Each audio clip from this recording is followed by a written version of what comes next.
पोटली जैसे जैसे चढ़ाते जाओगे ये घुटना बदलने की जरूरत नहीं पड़ेगी, डुकरिया ऐसी चलेगी। चक्कर है और क्या कमरा भी है, शादी आई एक में 6 भरा, 6 इसलिए भरा तुम रात भर सत्संग करो,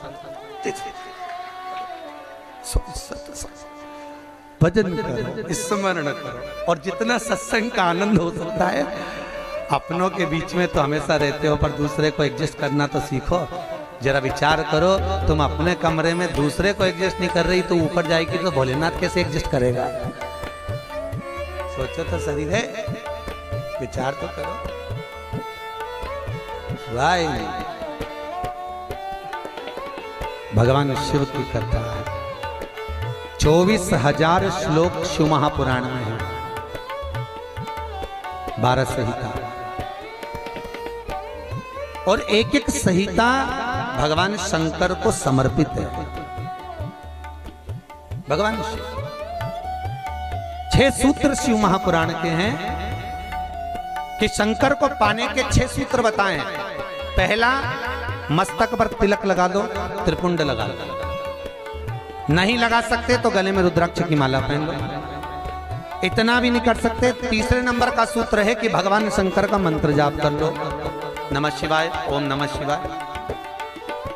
ये भी नहीं कर सकते तो मंदिर में शंकर जी को 1 लोटा पानी चढ़ा दो, चौथा सूत्र।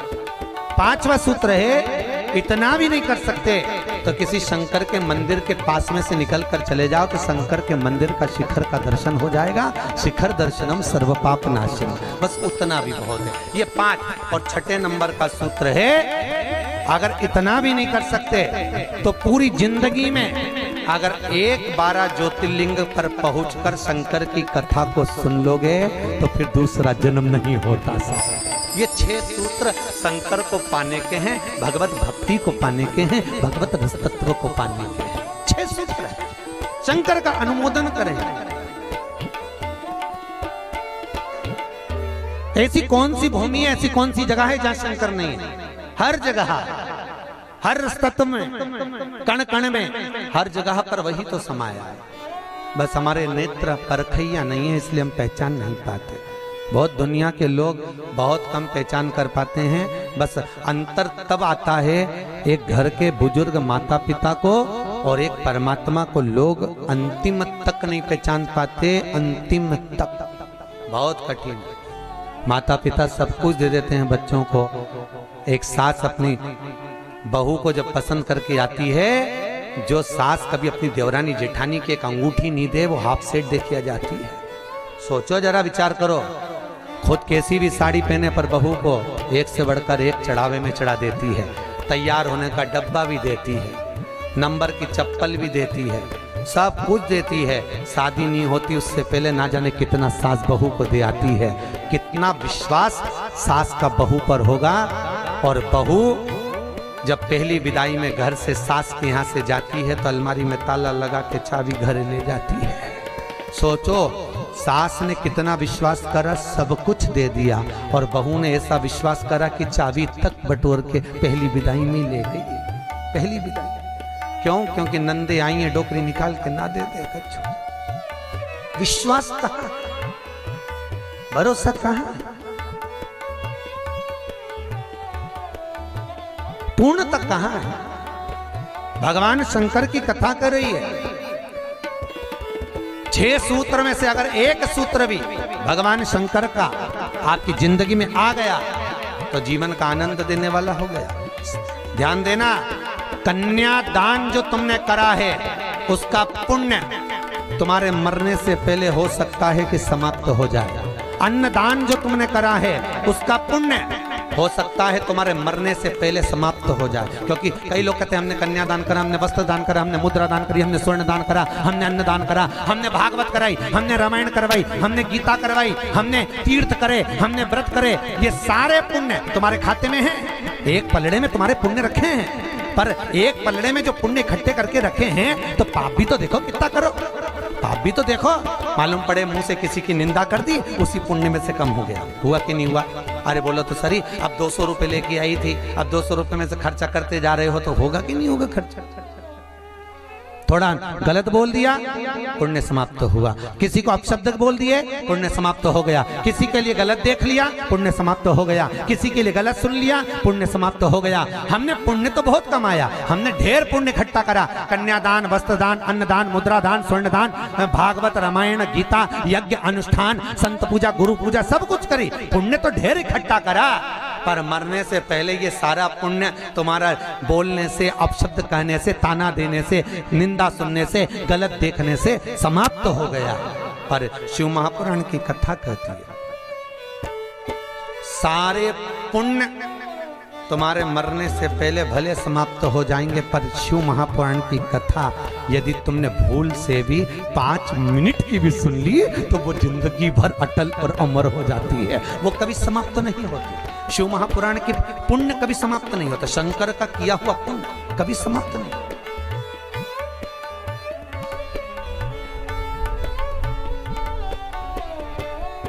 आज वो कोई कह रहा था गुरुजी वो हम पोटलियां बना के लाए हैं तो एक एक मंदिर में पोटली चढ़ाए और कई चढ़ाए। हमने कहा लो आए हो इतनी दूर तीर्थ करने के लिए, 5 रुपया 10 रुपया 2 रुपया करो, जो तुम्हारी मर्जी पड़े चढ़ाओ। 84 महादेव का क्या बार बार दर्शन करने जाओगे?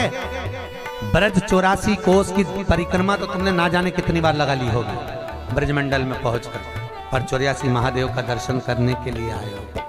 और वो 84 महादेव जिसको स्वयं भगवान शंकर की बहन छिप्रिया ने प्रकट किया था, शंकर के ही रूप तत्व से 84 रूप में उनको प्रकट किया। पूरे विश्व में कहीं पर नहीं है, केवल उज्जैन में, केवल उज्जैन। तो भगवान शंकर की कथा कर रहा है, भगवान भोलेनाथ का चरित्र वर्णन कर रहा है।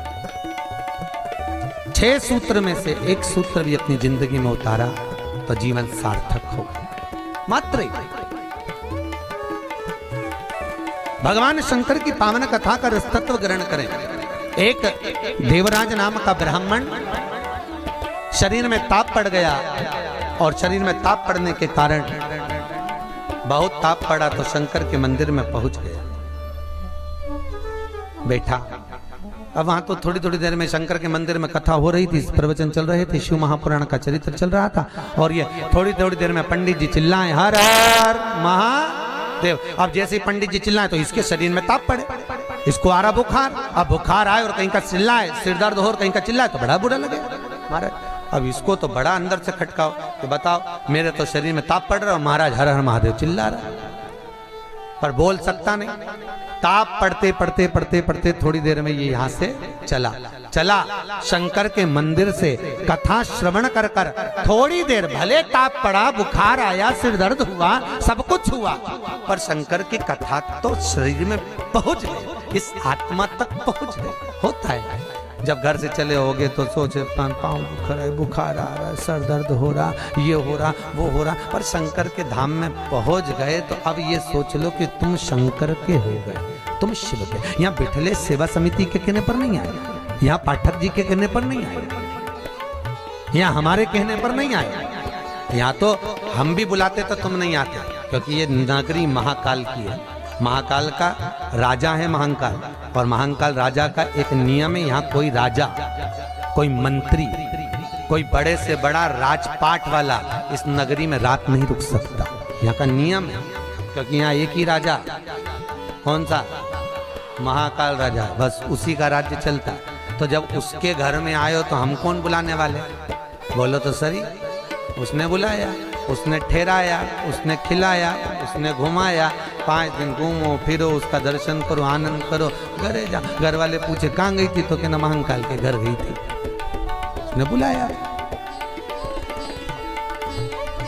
रामकृष्ण परमहंस जी से एक ने कहा, रामकृष्ण परमहंस जी से बोले, अरे रामकृष्ण परमहंस जी, हमने सुना है कि माता जगतजननी जगदम्बा शारदा भवानी माँ देवी आपसे बात करने के लिए आती हैं, आपसे मिलने के लिए आती हैं। रामकृष्ण परमहंस जी ने कहा, तो रामकृष्ण परमहंस जी अगर देवी जी तुमसे मिलने आती हैं, देवी जी तुमसे बात करने आती हैं, जगदम्बा तुमसे मिलने के लिए आती है, तो रामकृष्ण परमहंस जी एक काम करो ना, एक आध बार माता जी को हमारे घर भी भेज दो। हंसी उड़ाने वाले तो कुछ भी बोल देते हैं, एक आध बार माता जी को हमारे घर भेज दो। रामकृष्ण परमहंस जी ने कहा ठीक है, एड्रेस बता दो, देवी जी को तुम्हारे घर भेज देंगे। बोलो एड्रेस क्या है? उस व्यक्ति ने कहा फलाना गली में, फलाना मोहल्ले में, ये वाले मकान में, इस नंबर में, इस जगह पर मैं रहता हूं। रामकृष्ण परमहंस जी ने कहा, स्वामी विवेकानंद के गुरु रामकृष्ण परमहंस जी कहते हैं जो एड्रेस आपने दिया ये तो आपके घर का, ये आपके घर का एड्रेस है, आपका एड्रेस दीजिए, आप कहां रहते हैं? उसको लगा मैं दुकान पे रहता हूं, तो हो सकता दुकान का मांग रहा है। उन्होंने दुकान का एड्रेस दे दिया। रामकृष्ण परमहंस जी बोले ये तो दुकान का एड्रेस है, आप कहां रहते हो, आपका एड्रेस दो।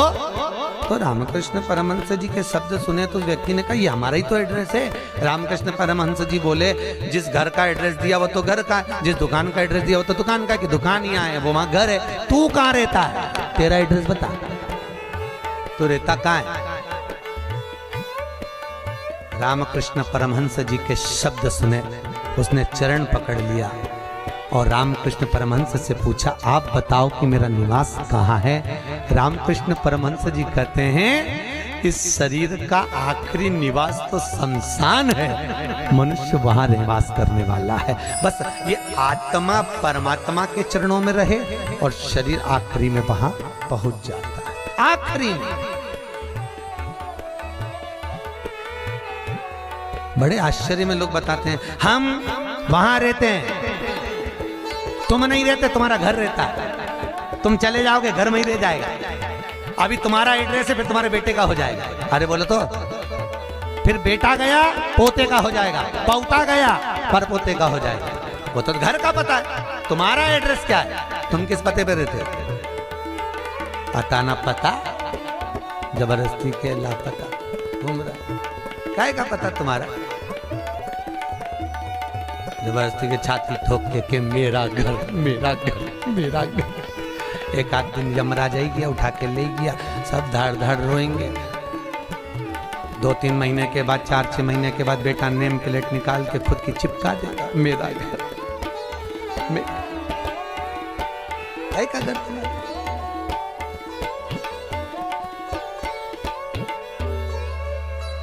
क्या कहा? सज धज के जिस दिन मौत की सहजादी आएगी, न सोना। हमसे भी लोग कहते हैं गुरुजी तुम कथा वाचते हो, इतना सारा सोना मोना पहन के पहनते हो, तो हमने कहा जजमान लोग दे तो क्यों नहीं पहने?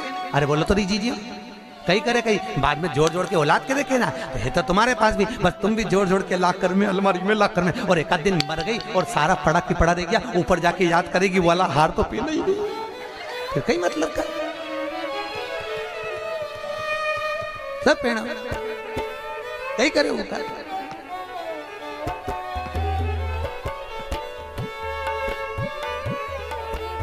उसका करे क्या? जितनी साड़ी धरी है सब पहन लो जीजियों, बाद में किसी काम की नहीं, सब धरी। ऊपर जाती जाती यमराज सेकेगी, नीली वाली तो पहनी नहीं थी, अभी पीको लगवाई थी, एक बार फिर से छोड़ दे वंश मोर, भगवान भी यमराज भी कहेगा चल ऊपर चल, अब कहीं नहीं पहने, ले गया वही करे। खूब जोड़ा, आखिरी में यही छोड़ा, और फिर इतना बड़ा फोटो टंगा, उनमें प्लास्टिक के फूल की माला, और वो भी पंखा में माला यूं हिले, पंखा में माला हिले और डोकरी फोटो में स्माइल दे। वो डोकरी भी इसलिए स्माइल दे कि बेटी हम भी जोड़ जोड़ के मर गए, यही टंग गए, तुझे भी टंगना है, इसलिए डोकरी भी आ सकती, यही टंगे से जोड़ो। कुछ नहीं खाया, खूब जोड़ा, खाना खाने की फुर्सत नहीं थी, साथ सवेरे 8 बजे से रात को 10 बजे तक दुकान नहीं छूटे, नहीं छूटे, एक एक ग्राहक के लिए बैठा दिया, और आखिरी में सब छोड़ दिया। घर के लोग अर्थी पे भी ले गए तो बांध के ले गए, सबको मालूम है मर गया, उसके बाद भी ना जाने लोग क्यों बांध के ले जाते हैं और खींच खींच के बांध, खींच और खींच और खींच। अरे सबको मालूम है मर गया कोई भगेगा थोड़ी ना, काय को खींच, हल्की बल्कि बांध दो, ले जाना तो है नहीं, और खींच खींच खींच के बांधी, क्योंकि इनको डर इस बात का लग रहा है उठ के भग गया, अब उनको तो कुर्सी भरना, उसकी जगह दूसरे को ले गया तो इसी को ले चलो, जैसे कहा करो उसका क्या। सज धज के जिस दिन मौत की शहजादी आएगी, न सोना काम आएगा न चांदी। छोटा सा तू कितने बड़े अरमान हैं तेरे, मट्टी का तू सोने जैसा मान है तेरे। मेरे को नहीं जानते, मेरे को नहीं पहचानते? अरे भेरू तुझे तो सब जाने, मेरे को नहीं जानते। मट्टी का तू सोने जैसा मान है तेरे, मट्टी की काया एक दिन मट्टी मिल जाएगी, न सोना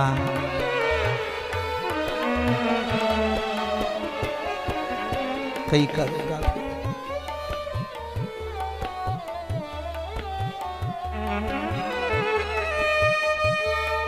गीता वाटिका गीता प्रेस में कथा बाची, क्या 3-4 साल हो गए गीता प्रेस गीता वाटिका। उन्होंने कहा गीता वाटिका वालों ने, गुरुजी हमारा गीता प्रेस वालों की ओर से कैंसर हॉस्पिटल चलता है गोरखपुर में, आप चलिए।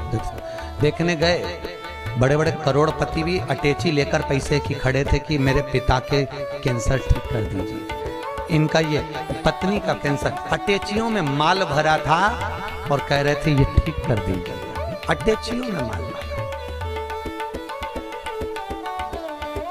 काम आ सकता है, अटैची भर कर रखी हुई है। पर शिव महापुराण की कथा कहती है जहां पर औषधि भी काम नहीं करती वहां पर शिव की करुणा काम कर जाती है और कृपा बरसा देती है। शिव की करुणा, शंकर करुणा का। तुम एक बार विश्वास रखो उस शिव पर, उस शंकर पर। देवराज ने प्राणों को त्यागा, प्राणों को त्यागा तो भगवान शंकर के धाम में चले गए, क्योंकि भले 5 मिनट की भी कथा सुनी हो, चलते चलते भी अगर शिव महापुराण तुम्हारे कानों में पड़ गई हो, चलते चलते भी अगर तुम्हारे कानों में एक शब्द भी शंकर की कथा का मिल गया हो, तो वो शंकर की कथा कभी छिन्नित नहीं होती, वो शंकर से मिला देती है। शंकर से, शिव से। देवराज मोक्ष पा गए। फिर अगला चरित्र सुनाया एक बिंदुक नाम का ब्राह्मण जिसकी धर्मपत्नी का नाम था चंचुला देवी। बिंदुक जो भी लाता वो चंचुला को लाकर देता। क्यों देता? क्योंकि पति का नाम केवल पति है, पर पत्नी का नाम धर्म पत्नी है। पति कुछ भी कमाई कर लाएगा वो अपनी धर्म पत्नी को देगा, क्योंकि ये धर्म में लगाती रहेगी। अगर ये मेरी कमाई को धर्म में लगाएगी तो मुझे भी वैकुंठ तक तो ले ही जाएगी। ये धर्म पत्नी है, धर्म पत्नी।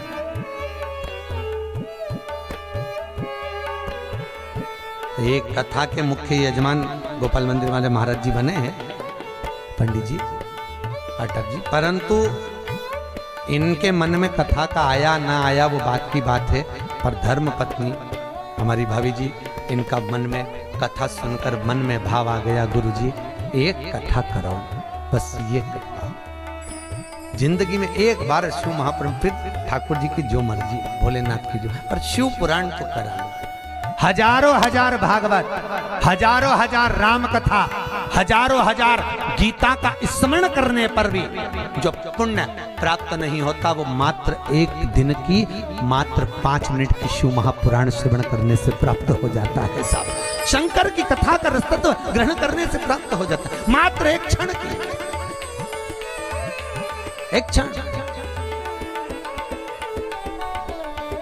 और बहुत किस्मत वाले हो साहब, आपके बच्चों ने, आपकी बहुओं ने, आपकी बेटियों ने, आपके परिवार वालों ने आपको जमा कर सूटकेस अटैची जमा कर भेजा है साहब। आपकी बहुओं को, आपके बेटों को, आपकी बेटियों को धन्यवाद दूंगा। उन्होंने कहा मम्मी जाओ, पापा जाओ, हम बोलते हैं, हम बुक कराते हैं। और मैं धन्यवाद दूंगा पाठक जी आपके भी बहन बेटियों को। उन्होंने कह दिया मम्मी तू कथा करवा, पापा आप लग रहो, अपन करते हैं व्यवस्था, सब आनंद होगा। कथा का मस्त साहब, ये जीवन का सुख है साहब। याद रखना, कोई एक बेकार काम करते हैं तो हमारे पितरों को लोग देखने तक नहीं जाते, पर घर का एक व्यक्ति भी अगर पुण्य का कार्य कर लेता है तो उसके पूर्वजों की पीठ स्वयं नारायण जाकर थपथपाते हैं कि तेरे वंश में कोई पैदा हुआ जिसने सत्कर्म करा, सत्कर्म किया।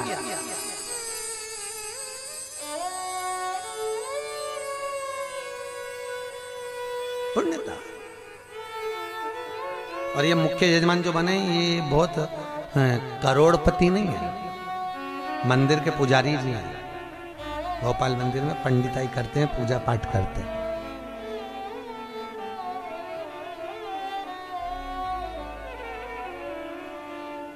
उसमें भी शायद मेरे हिसाब से, मेरी सोच से तो 3-4 हजार रुपये महीना कुछ मिलता होगा। उसके बाद भी मन देखिए कि नहीं, कथा रस तत्व श्रवण करें, जीवन का सुख। और ये इनके ऊपर जो कृपा हुई है ये पूर्वजों की हुई है कहीं। और आपके ऊपर जो कृपा है, आप जो यहाँ महाकाल की नगरी में बैठे थे, तुम्हारा तो है, पर तुम्हारे भी पितरों की ना जाने कितने पूर्वजों का आशीर्वाद होगा। उन्होंने धक्का मारकर तुम्हें महाकाल की नगरी में भेज दिया। कहीं पूर्वजों की, कहीं पितरों का आशीर्वाद, कहीं आहूत और वासुकों का आशीर्वाद जो हमको परमात्मा की शरणागति तक लेकर जा रहा है, भगवान के चरणारविंद तक। बिंदु को जो लेकर आता वो चंचुला देवी को देता, चंचुला देवी उसको भोग में लगा लेती, पर चंचुला कभी धर्म में नहीं लगाती। धर्म पत्नी का लक्षण है कि पति की कमाई का एक अंश निकाले और वो ले जाकर कहीं सत्कर्म में, कहीं धर्म में लगा दे। एक अंश निकाल कर वो धर्म में लगाए।